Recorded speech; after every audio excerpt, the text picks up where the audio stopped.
I think the most interesting day I ever had in law school was when we began to talk about slavery in my constitutional class. And I remember my professor turning around to look at me, because of course I was the only person of color in the classroom, to offer my insight.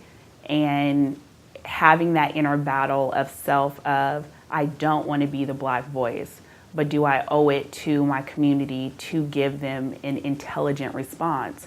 Because I think that that's what they lack a lot of times. They don't think that minorities can provide intelligent responses.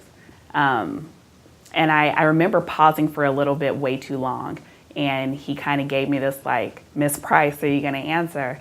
And I remember sitting there thinking, no, I'm not gonna be this person. It was my first year of law school, and I didn't want that to be the routine. And so I didn't answer that day. I told him he should ask someone else in the class.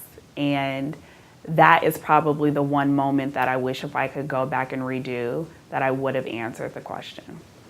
So when I first graduated from law school, I worked in the legal department for the Portland Trailblazers, which is an NBA team, for those unfamiliar. And I remember another female colleague telling my boss that I was probably only working for the company to find a husband.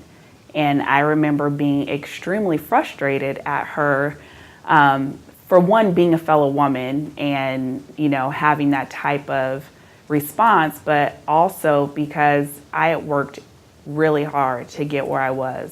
The youngest person to ever work in an NBA legal department. Literally, I hadn't even graduated from law school yet, and they had invited me on their team. And so I felt like she had discredited everything that I had ever worked for my entire life. But being willing to prove her different and earn her respect was something that happened immediately. I remember her actually apologizing for having such little of opinion of me. Thank you for watching A Wise Way. Subscribe to stay updated, share to pass the knowledge, or view our other videos on the left.